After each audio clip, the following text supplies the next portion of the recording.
नमस्कार. ट्वेल्थ मे 12th maths made easy या चॅनलमध्ये आपले पुन्हा एकदा सहर्ष स्वागत. आज आपण 12वीच्या पार्ट 2 मधल्या ॲप्लिकेशन्स ऑफ डेरिव्हेटिव्ह्ज या चॅप्टरमधली काही सुरुवातीची माहिती जी आहे ती बघणार आहोत. आता ह्याच्यामध्ये पहिला जो पार्ट आहे applications of derivative in geometry. आता जॉमेट्री, फिजिक्स अशा वेगळ्या ठिकाणी तुम्हाला ह्या ॲप्लिकेशन ऑफ डेरिव्हेटिव्हचा वापर करायला मिळतो. आता जॉमेट्रीमध्ये ह्याचा अर्थ काय होतो ते पहिल्यांदा समजून घ्या. जर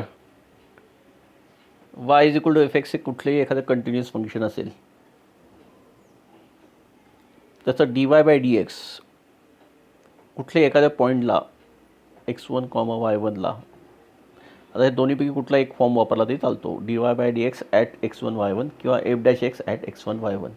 ह्याचा अर्थ काय होतो तर हे डेरिव्हेटिव्ज आहे x1 y1 या पॉईंटला, ते डिक्लेअर करतं स्लोप ऑफ द टँजंट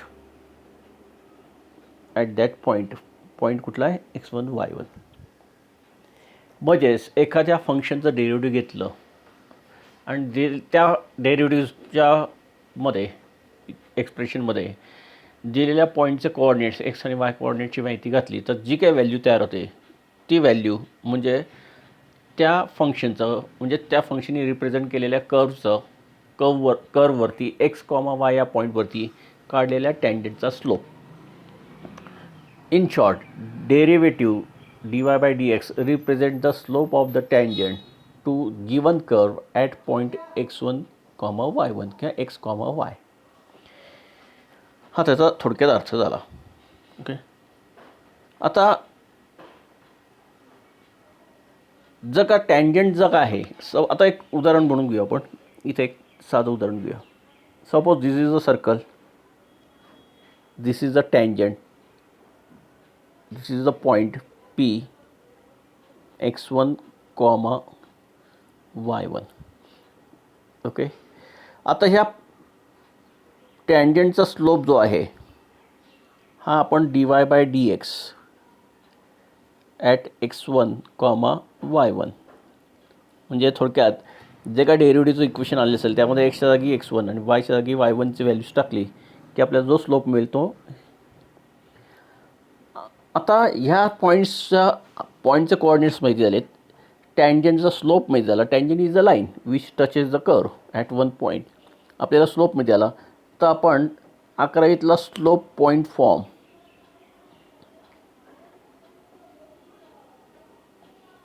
वापरून टँजंटचं इक्वेशन जनरेट करू शकतो. ओके, आता हे नुसतंच टँजंटचं इक्वेशन जनरेट करू शकतो असं नाही, तर अजून त्यावरून एक गोष्ट तयार होते, ते म्हणजे normal. What is normal? Normal is the line segment which is perpendicular to the tangent at point of contact. या पॉईंटला म्हणतात पॉईंट ऑफ कॉन्टॅक्ट.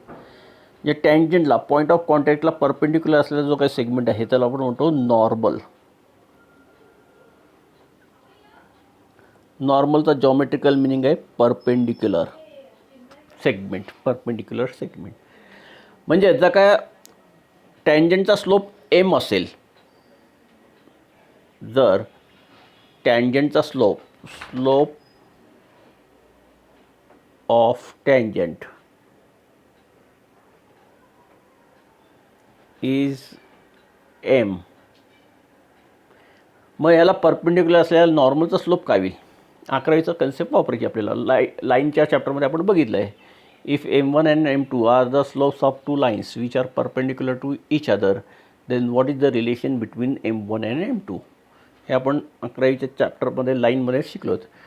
तर मग slope of normal is equal to -1/m. जर का टँजंटचा स्लोप m असेल तर नॉर्मलचा slope असणार -1/m. म्हणजे आपल्याला नॉर्मलचा स्लोप पण मिळाला, नॉर्मल ज्या पॉईंटमधून जाणार आहे P x1 y1 त्याचे कोऑर्डिनेट्स पण माहिती आहेत. म्हणजे परत पॉईंट स्लोप फॉर्म वापरून आपण नॉर्मलचं पण इक्वेशन तयार करू शकतो. बरोबर. म्हणजे कुठल्याही कर्वचं एक्सप्रेशन जे असेल त्याचं डेरिव्हेटिव्ह घेतलं आणि त्या डेरिव्हेटिव्हमध्ये दिलेल्या पॉईंट्सचे कोऑर्डिनेट सबस्टिट्यूट केले तर जी व्हॅल्यू डेव्हलप होते ती व्हॅल्यू म्हणजे त्या पॉईंटला त्या कर्वला काढलेल्या टँजंटचा स्लोप असतो. पॉईंट स्लोप फॉर्म वापरून टँजंट इक्वेशन करू शकतो. आणि टँजंटचा जो स्लोप असतो त्याच्याच रेसिप्रोकल अपोजिट साईनचा जे काय व्हॅल्यू असेल ती म्हणजे नॉर्मलचा स्लोप. परत पॉईंट स्लोप फॉर्म वापरून नॉर्मलचं पण इक्वेशन जनरेट करता येतं. This is the basic concept. This is the basic use of derivatives in geometry. Okay, तर geometry is one branch of maths. Okay, आता इथे त्यांनी एक साधं सिम्पल एक्झाम्पल दिलं आहे, बघू आपण काय म्हणतात ते.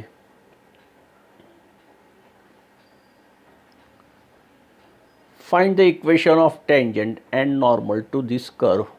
This is the equation of curve at this point. कर्वचं इक्वेशन दिले y is equal to 2x raised to 3 minus x square plus 2. या इक्वेशनला हे जे काही इक्वेशन रिप्रेझेंट करणारा कर्व आहे या कर्ववरती हा एक पॉईंट आहे 1/2, 2. तर या पॉईंटला या कर्वला जी काय टँजंट तयार होईल, सपोज हा कर्व असा आहे, असा एक गृहीत धरू तात्पुरता आपण फॉर एक्झाम्पल, आणि दिस इज द पॉईंट 1/2, 2. आता या पॉईंटला ही जी काय टँजंट तयार होईल, या पॉईंटला जी काय टँजंट तयार होईल या टँजंटचं इक्वेशन आपल्याला डेव्हलप करायचं आहे. आणि याच पॉईंटला या टँजंटला जी काय परपेंडिक्युलर सेगमेंट होईल किंवा लाईन होईल ती म्हणजे नॉर्मल. ही नॉर्मल झाली, ही टँजंट झाली. तर या टँजंटचं आणि नॉर्मलचं आपल्याला इक्वेशन डेव्हलप करायला सांगितलं आहे. ओके, आता ते कसं डेव्हलप केलं आहे बघा. इक्वेशन काय दिलं आहे, y is equal to 2x³ minus x square plus 2. Taking derivative with respect to x of both sides. वायचा डेरिव्हेटिव्ह dy/dx. ह्याचा डेरिव्हेटिव्ह काय होईल, आत्तापर्यंत डेरिव्हेटिव्ह चॅप्टरमध्ये आपण सगळ्या प्रकारचे डेरिव्हेटिव्ज घेतलेत. हा 3 पुढे येईल, 3 टू 6x स्क्वेअर, पॉवर 1 कमी होईल. हा 2 पुढे येईल, -2x. आता या एक्सच्या जागी आता आपल्याला किंमत कुठली वापरायची, 1/2. कारण एक्सची किंमत 1/2, वायची किंमत 2, पण इथं वाय कुठेच नाही आहे. त्यामुळे स्लोप त्याला आपण m म्हणतो, त्याची व्हॅल्यू आली 6 × 1/2 स्क्वेअर, कारण इथे एक्स आहे, एक्सची व्हॅल्यू 1/2, -2 × x, एक्सची व्हॅल्यू परत 1/2 टाकली तर एमची व्हॅल्यू स्लोप आला टँजंटचा 1/2. आता इथे 11वीचा आपल्याला स्लोप पॉईंट फॉर्म वापरायचा आहे. ओके, आता टँजंटचा स्लोप आला 1/2. नॅचरली नॉर्मलचा स्लोप असणार आहे -2. ह्याच्या रेसिप्रोकल अपोजिट साईन, 1/2चा रेसिप्रोकल 2 आणि अपोजिट साईन मायनस. आता आपल्याला इक्वेशन ऑफ टँजंट डेव्हलप करायचं आहे. आपल्याला पॉईंट कुठला आहे, आपला पॉईंट आहे 1/2, 2 या पॉईंटमध्ये जाणारी आणि स्लोप 1/2 असलेली y - y1 is equal to m. स्लोपचा फॉर्म काय इथे बघा, y - y1 is equal to m into bracket x - x1. This is the equation of line or tangent. इथे स्लोप आहे 1/2, y आहे 2 आणि x आहे 1/2. सगळं सिम्प्लिफाय केलं तर इक्वेशन ऑफ टँजंट झालं 2x - 4y + 7 is equal to 0. आता नॉर्मलच्या बाबतीत same process, y - y1 is equal to m. आता नॉर्मलचा स्लोप -2 आहे, टँजंटचा 1/2 होता म्हटल्यानंतर नॅचरली नॉर्मलचा slope reciprocal with opposite sign. Reciprocal 1/2चा होईल 2 आणि +2चा होईल -2. इथे -2 x - 1/2. सिम्प्लिफाय केलं तर नॉर्मलचं इक्वेशन झालं 2x + y - 3. आहे की नाही सिम्पल. जे डेरिव्हेटिव्ह ही कन्सेप्ट जर का क्लिअर असेल, डेरिव्हेटिव्ह घेता येत असेल तुम्हाला, तर ह्याच्यामध्ये फक्त फर्स्ट ऑर्डर डेरिव्हेटिव्ह घ्यायचं आहे आणि XYचे कोऑर्डिनेट्स टाकून द्यायचे आहेत, बाकी वेगळं काहीही करायचं नाही. तर अजून एक त्यांनी इक्वेशन दिलं आहे, कर्वचं इक्वेशन दिलं आहे. आता हे कुठल्याही प्रकारचं इक्वेशन आहे, ओळखता येईल का. हे एक्सप्रेशनचं डेरिव्हेटिव्ह घ्यायचं. आता हे एक्सप्रेशन किंवा हे इक्वेशन कुठल्या फॉर्ममध्ये आहे, एक्सप्लिसिट ह्याच्यामध्ये एक्स आणि वाय एकमेकांपासून वेगळी करता येत नाही. इम्प्लिसिट फंक्शन, हे इम्प्लिसिट फंक्शन. आता या फंक्शनचा derivative with respect to x घेतला आहे. डी वाय बाय डी एक्सच्या सगळ्या टर्म्स एकत्र करायच्या, एका साईडला न्यायच्या आणि त्यातनं D y by D x काढायचं. ओके, तो डी वाय बाय डी एक्सच्या ह्याच्यामध्ये एक्सच्या जागी 2 आणि वायच्या जागी एक्सच्या जागी 1 आणि वायच्या जागी 2 किंमत घालून D y by D x which is nothing but slope of the tangent calculate केला आहे, तो आला 11. आता इम्प्लिसिट फंक्शनचा डेरिव्हेटिव्ह कसं घ्यायचं त्याचा शॉर्टकट पण तुम्हाला सांगितलेला आहे, आठवते का बघा. D y by D x is equal to minus in bracket न्यूमेटरमध्ये येईल derivative of x with when y is consider as constant आणि डिनॉमिनेटरमध्ये derivative of same equation with respect to y keeping x as constant. Okay, हा shortcut पण तुम्ही वापरू शकता. इथे त्यांनी पूर्ण लॉंगकट वापरला आहे, ठीक आहे, हरकत नाही. स्लोप एम आला आहे, त्यावरनं स्लोप ऑफ नॉर्मल -1/11 होईल. टँजंटचा स्लोप 11 आला आहे. Slope of normal will -1/11. Slope माहिती आहे, पॉईंट दिलेला आहे 2,1 2,1 आणि स्लोप वापरायचा, पॉईंट स्लोप फॉर्म वापरायचा आणि इक्वेशन ऑफ टँजंट आणि नॉर्मल लिहून काढायचं. म्हणजे थोडक्यात डेरिव्हेटिव्ह प्लस लाईन या चॅप्टरचं combination applications of derivatives in geometry tangent and नॉर्मलमध्ये वापरला जातो. ओके, तिसरा क्वेश्चन काय दिला बघा. y is equal to 3 cos cube theta. y हा थिटाच्या भाषेत आहे, म्हणजे d y by D x नाही काढताना d y by d theta काढावं लागेल. कुठल्या टाईपचं झालं असेल इक्वेशन हे. y दिला आहे. ओके, आता आपण पूर्ण क्वेश्चनचं हे बघूया. y दिला आहे 3 cos क्यूब थिटा आणि x काय दिला आहे बघू. एक्स काय दिला आहे बघा, ओरिजिनल क्वेश्चन बघा. एक्स दिला आहे 2 sin क्यूब थिटा, वाय दिला आहे 3 cos क्यूब थिटा. एक्स आणि वाय दोघंही थिटाच्या भाषेत दिलेत. ओके, आणि आपल्याला टँजंटचं इक्वेशन आणि नॉर्मलचं इक्वेशन काढायचं आहे at point theta is equal to π/4. आता आपल्याला डी वाय बाय डी एक्सने काढायचं d y by d theta, कारण थिटाच्या संदर्भातलं हे. मग आता ह्याच्यासाठी काय करायला लागेल, वायचं derivative with respect to theta काढायला लागेल. D y by d theta काय होईल सांगा. हा 3 पॉवरचा पुढे येईल, 3 3 जार 9. कॉसचं डेरिव्हेटिव्ह साईन पण मायनस साईन पॉवर एक. सॉरी, आधी पहिल्यांदा काय करणार होतो आपण, 3 पुढे आला 9 कॉस स्क्वेअर थिटा इंटू हे झालं तर कोणाचं पॉवरचं. आता कॉसचं derivative minus sine theta. This is the derivative of y. एक्सचं काय होईल, d x upon d theta काय होईल. परत पहिले ते पॉवरचं, कारण इथे पॉवर आहे. 3 पुढे आला 6 साईन थिटा इंटू आता साईनचा डेरिव्हेटिव्ह कॉस थिटा. क्लिअर. आता हेच त्यांनी पुढच्या सममध्ये करून दाखवले आपल्याला. Okay, d y by d theta d. Okay, d y by d theta d x by d theta. D y by D x is nothing but d y by d theta upon d x by d theta. Final answer आलं d y by D x -3/2 cot theta. पण थिटाची value किती cover करायला सांगितली त्यांनी, π/4 घ्यायला पाहिजे सांगितली. म्हणजे इथे या थिटाच्या जागी इथं जो हा थिटा आहे या थिटाच्या जागी आपण π/4 यूज करणार. Cot π/4 is 1. म्हणजे एमची value slope of tangent is -3/2. Therefore slope of tangent is -3/2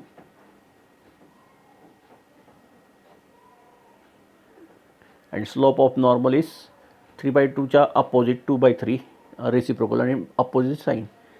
okay, आता इथे तुम्हाला व्हॅल्यू वापरायची आहे. आता इथे काय करणार, एक्सची व्हॅल्यू एक्स कोऑर्डिनेट शोधायचं आपल्याला. एक्सचं इक्वेशन काय दिलं आहे 2 sin क्यूब थिटा. थिटा म्हणजे π/4 बरोबर. त्याप्रमाणे एक्स कोऑर्डिनेट शोधला. Same way y is equal to 3 cos थिटामध्ये थिटा जागी π/4 यूज केला, वायची व्हॅल्यू शोधली. म्हणजे हा झाला एक्स आणि हा झाला Y, point coordinates of the point through which tangent is passing. आता हा पॉईंट आणि हा स्लोप म्हणून स्लोप पॉईंट फॉर्म वापरला आणि इक्वेशन डेव्हलप केलं.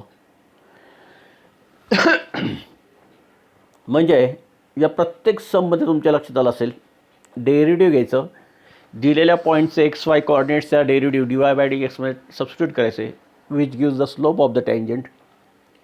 त्या टँजंटच्या स्लोपला रेसिप्रोकल फॉर्ममध्ये लिहून त्याचं साईन चेंज केलं, अपोजिट केलं की स्लोप ऑफ नॉर्मल येईल.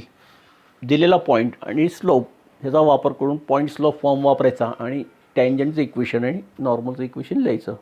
सिम्पल प्रोसिजर आहे, कुठेही डोक्याला त्रास नाही. त्यामुळे हा जो आहे application of derivatives in geometry हा फार सोपा आहे.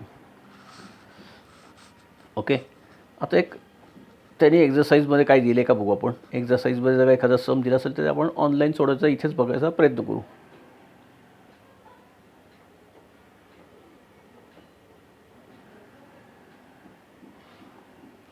Okay, find the equation of tangent and normal to the curve at the given point. Okay, equation दिलेलं आहे y is equal to x square plus 2e raise to x. Point दिला आहे 0,4. आता याचा डेरिव्हेटिव्ह काय होईल, d y by D x is equal to x स्क्वेअरचा derivative 2x plus 2e raise to x तसाच. ओके, आता एक्सच्या जागी काय सबस्टिट्यूट करायचं, म्हणजे थोडक्यात आता डेरिव्हेटिव्ह काय विचारलं त्यांनी, D y by D x at 0,2 म्हणजे एक्सच्या जागी 2 0 आणि वायच्या जागी 0,4 आहे, 4 घालायचं आहे. एक्सच्या जागी 0 घातला 0 plus 2 into e raise to 0. घाई गडबडीत बवलाच्या परीक्षेत खूप जणांकडे चूक होते, इथं पण 0 घालतात सरळ. तो हा ई रेस टू एक्स आहे, ई रेस टू 0 होईल, ई एनिथिंग रेस टू 0 इन्स वन्स, म्हणजे स्लोप झाला 2, टँजंटचा स्लोप झाला 2, पॉईंट दिला आहे 0,4. मग आता आपण इक्वेशन कसं तयार करणार, इक्वेशन ऑफ टँजंट. फक्त आत्ता आपण इक्वेशन ऑफ टँजंटच बघू. Y minus y1 that is 4 is equal to slope 2 into x minus 0. Okay, हा will y minus 4 is equal to 2x. हा y इकडनं इकडे आणला 2x minus y plus 4 is equal to 0. This is the equation of tangent. आता ह्याला shortcut MCQ पण सांगून टाकतो कसं सॉल्व करायचा. आपल्याला टँजंटच्या इक्वेशनसाठी 4 ऑप्शन दिलेत खालती. याच क्वेश्चनला MCQ त्यांनी दिले असेल आणि खालती टँजंटचं इक्वेशन म्हणून 4 ऑप्शन दिले असेल. त्यातला करेक्ट ऑप्शन कुठला असेल हे चेक करण्यासाठी शॉर्टकट काय आहे ते सांग. बघा, आपली टँजंट या 0,4मधून जाते आहे, बरोबर. मग हे 0,4 म्हणजे एक्सची व्हॅल्यू 0 आणि वायची व्हॅल्यू 4 ही प्रत्येक ऑप्शनमध्ये टाकत जायची. ज्या ऑप्शनला लेफ्ट साईडची व्हॅल्यू 0 होईल, म्हणजे लेफ्ट साईड आणि राईट साईड मॅच होईल, तो आपला करेक्ट ऑप्शन. तिथे डेरिव्हेटिव्ह घ्या हे ते करत बसायचं नाही. हां, इक्वेशन सिम्पल असेल डेरिव्हेटिव्ह घ्या आणि लगेच सॉल्व करा. पण इक्वेशन जर का कॉम्प्लिकेटेड दिलं असेल, फंक्शन जे आहे y is equal to F x जर का कॉम्प्लिकेटेड दिलं असेल, तर त्यावेळेस डेरिव्हेटिव्ह न घेता दिलेल्या 4 ऑप्शनमध्ये 1 बाय 1 एकेका ऑप्शनमध्ये दिलेल्या पॉईंटचे कोऑर्डिनेट्स टाकत जायचे. ज्या एक ऑप्शनला लेफ्ट साईड आणि राईट साईड मॅच होईल ते आपलं करेक्ट आन्सर असणार आहे. Same case for normal. तर find equation of normal and tangent at any point असा क्वेश्चन जर का MCQला आला तर त्या पॉईंटचं कोऑर्डिनेट्स सरळ एकेका ऑप्शनमध्ये सबस्टिट्यूट करायचं. जिथे मॅचिंग होईल ते म्हणजे आपल्या टँजंटचं किंवा नॉर्मलचं सिम्पल लॉजिक आहे. आता या सममध्ये काय कराल तुम्ही,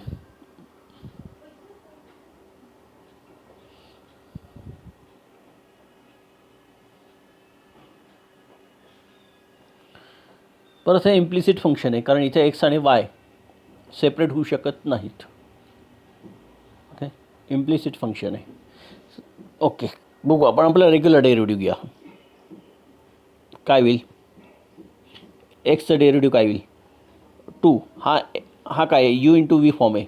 एक्स तसाच D y by D x plus y तसाच एक्सचं डेरिव्हेटिव्ह 1 प्लस पाय साईनचा डेरिव्हेटिव्ह कॉस वाय आणि वायचा derivative d y by D x is equal to 2 pi is constant 0. म्हणजे dy बाय dx दोन टर्म झाल्या, pi cos y dy by dx, आणि हा 2 आत आणला तर 2x dy बाय dx. म्हणजेच आपल्या दृष्टीने काय होईल, 2x plus pi cos y dy by dx is equal to, हा 2ने मल्टिप्लाय केलेला वायला, तर हा 2y जो आहे तो अपोजिट झालेला आहे, -2y. बरोबर. आता हे -2y जे आहे, हे -2y जो आहे तो आपण शेवटचं यायला होईल dy by dx is equal to -2y upon 2x plus y. काय होतं मगाचं इक्वेशन,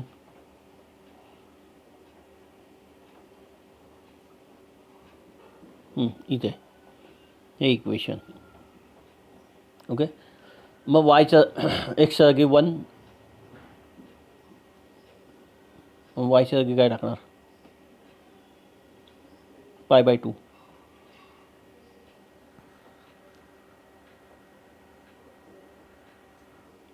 एक्सच्या जागी 1, पाय बाय 2 कोणाच्या जागी टाकणार. बघा हे दोन कोऑर्डिनेट जे आहेत, हे दोन कोऑर्डिनेट्स नीट बघा. This is a Cartesian form and this is angle theta. असा फॉर्म कुठे बघितला का आपण, की पहिला कोऑर्डिनेट जो आहे तो कार्टेशियन फॉर्म म्हणजे नंबर कुठला तरी, आणि दुसरा जो आहे तो सम अँगल. पोलर कोऑर्डिनेट्स शब्द आठवला आहे, पोलर कोऑर्डिनेट्स आर थीटा, त्यामध्ये x is equal to r cos theta, y is equal to r sine theta असं आपण घेतले होते कोऑर्डिनेट्स. ओके. आर म्हणजे काय, √(x² + y². ओके. जे तुम्हाला वायची व्हॅल्यू शोधायला लागेल, एक्सची व्हॅल्यू शोधायला लागेल. इथे हा थीटा आहे, थीटा म्हणजे इथे साइन वाय आहे ना. ओके. वायची व्हॅल्यू वाय. ओके ठीक आहे. इथे तुम्हाला एक लकीली तुम्हाला काय दिले बघा, या साईनचा अँगल काय दिला आहे, वाय. तुम्ही वाय इथे पाय बाय 2 यूज करू शकता. ओके ठीक आहे. म्हणजे आपल्याला डेरिव्हेटिव्ह परत सॉल्व करण्याचा प्रयत्न करू आपण पहिल्यापासून. हा 2 इंटू ब्रॅकेट एक्स असाच dy by dx plus y तसाच एक्सचा डेरिव्हेटिव्ह 1 प्लस पाय साईनचा derivative cos y dy by dx is equal to 0. ह्या दोन dy बाय dx एकत्र केलं 2x प्लस हे ब्रॅकेटमध्ये असणार आहे pi cos y dy by dx is equal to, हा 2y तिकडे गेला -2y. आता या -2yला डिवाइड काय करेल, 2x plus pi cos Y. Check करू बघू आपण, dy by dx is equal to -2y upon 2x plus pi cos y. एक्सची व्हॅल्यू किती घ्यायची आपल्याला, एक्सची व्हॅल्यू किती घ्यायची आहे बघा, एक्सची व्हॅल्यू त्यात 1 घ्यायची होती आणि वायची व्हॅल्यू पाय बाय 2. ओके. त्यामुळे तुम्हाला dy बाय dxची व्हॅल्यू येईल नंबरमध्ये, तो नंबर म्हणजे स्लोप असेल, हा पॉईंट दिलेला आहे, या पॉईंटवर स्लोप वापरता येईल. ओके. आधी एक्स आणि वाय कसा शोधणार,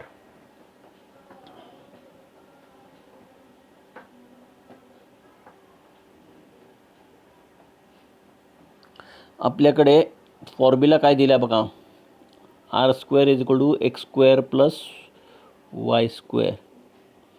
ओके. इथे मी ही व्हॅल्यू सबस्टिट्यूट करणार त्यात आणि वायची व्हॅल्यू शोधून काढणार. आर आपल्याला दिलेला आहे इनडायरेक्टली, वाय पण दिला, एक्स शोधायचा आहे, म्हणजे x² इज इक्वल टू हा इकडे टाकून द्यायचा r² मायनस y². ओके. तर याप्रमाणे तुम्हाला फॉर्मॅट वापरावा लागेल. ओके. तर डेरिव्हेटिव्स हा पार्ट वापरायचा आणि याच्यामध्ये सगळ्या व्हॅल्यूज ज्या आहेत त्या शोधायच्या. पॉईंट्स दिलेला असेल, स्लोप शोधायचा, पॉईंट स्लोप फॉर्म वापरून टँजंट आणि नॉर्मलची इक्वेशन्स लिहून काढायची. सिम्पल टॉपिक आहे. 2 मार्काला किंवा 3 मार्काला मॅक्झिमम इथे ह्या प्रकारचं सम तुम्हाला येऊ शकेल. ओके, तर जास्तीत जास्त याची प्रॅक्टिस करा. पुढच्या लेक्चरमध्ये आपण ह्यातला पुढचा पार्ट बघू. Okay, thank you.